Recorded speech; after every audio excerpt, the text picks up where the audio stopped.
Unit 38, Rolling Offsets. I just took a picture of the first page of the book so you kind of knew what it looked like. I would suggest you get your book out as you do your assignment.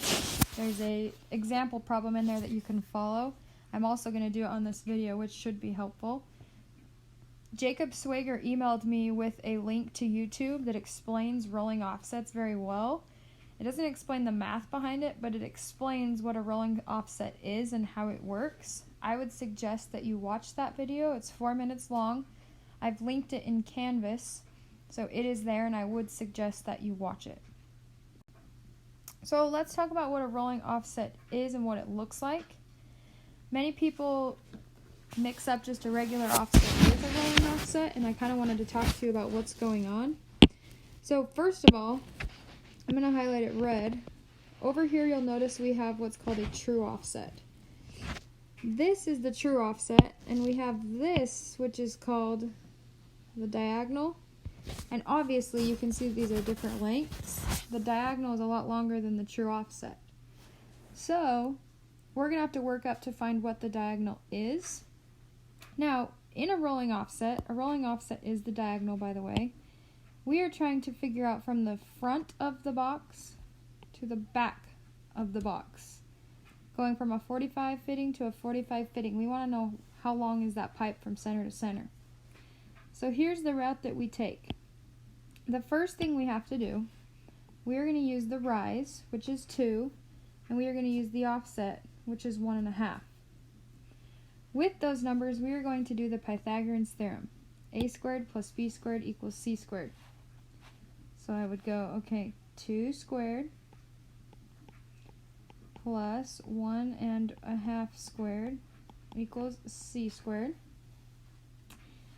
And then 2 squared is 4 plus 1.5 squared is 2.25 equals c squared. And then 4 plus 2.25 is 6.25.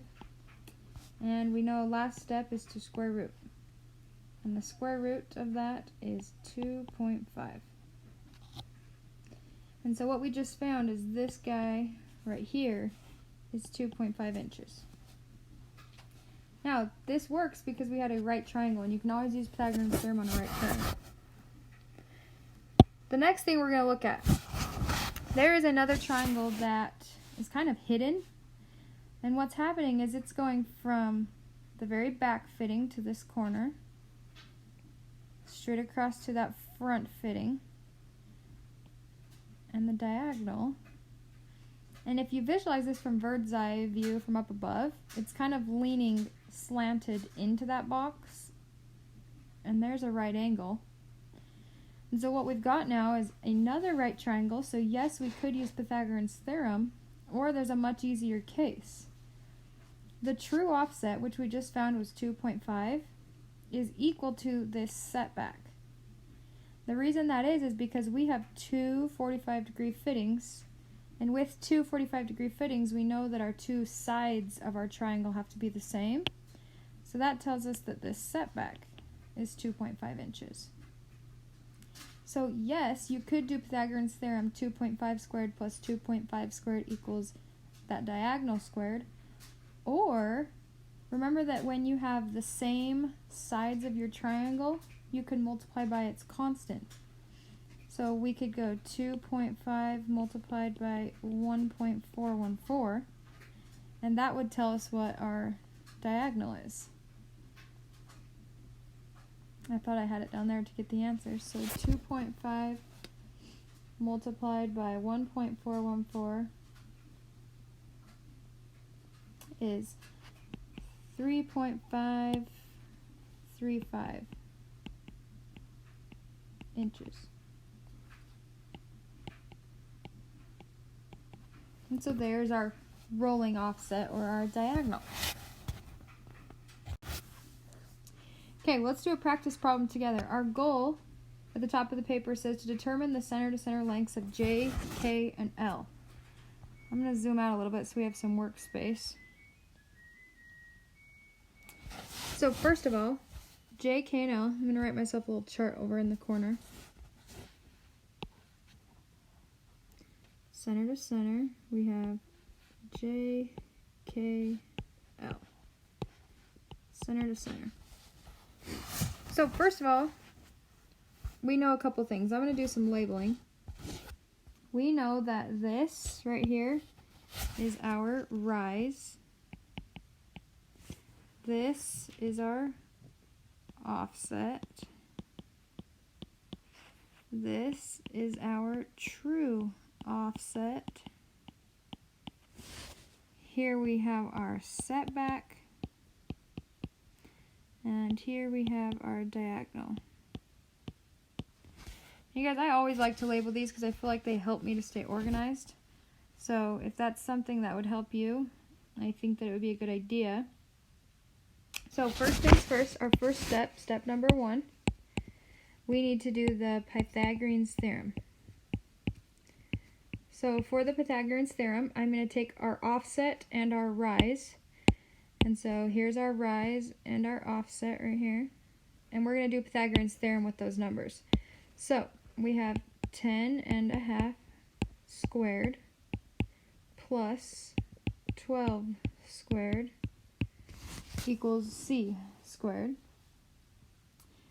In my calculator, let's see, 10½ squared is 110.25, and 12 squared is 144. That gives us 254.25 equals c squared. And our last step is to square root 15.95 if I round inches. And so 15.95 is the true offset right here. That's our true offset. Now, we know that because we have two 45-degree fittings, this fitting and this fitting, we know that the true offset and the setback are equal. So this length and this length are the same, which means they're both 15.95 inches. Because they are the same and we have 45-degree fitting, we are going to take second step, which is to multiply by 1.414. And I just realized I wrote that wrong. 1.414. So, here we go. We're taking our 15.95 multiplying by 1.414. And that gives us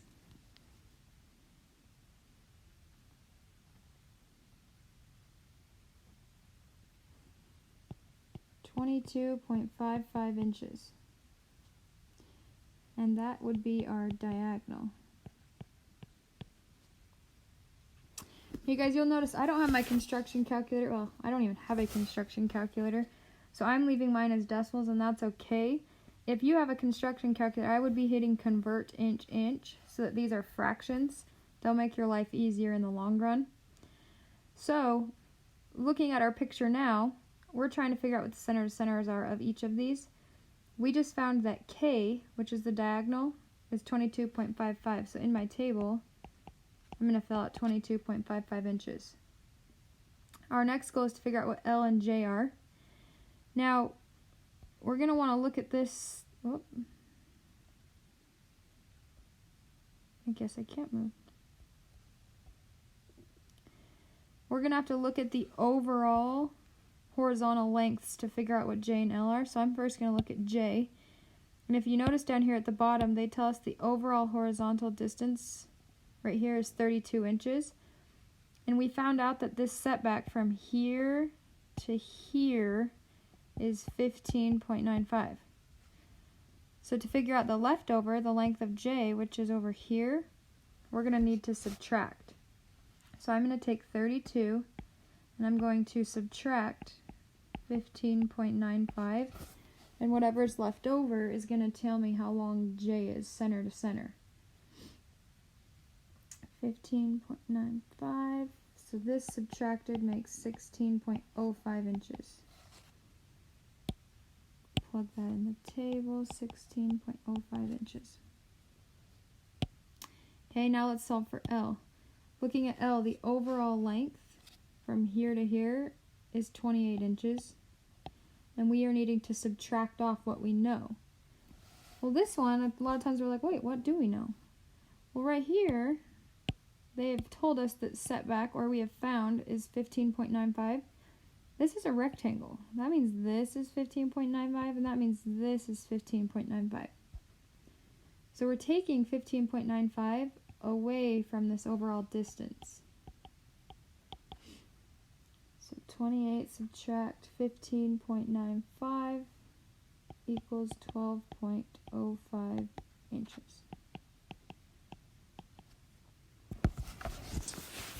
And so we have just found center to center of all of those pipes. I'm just looking in the book really quick to check and make sure these actually are the correct answers.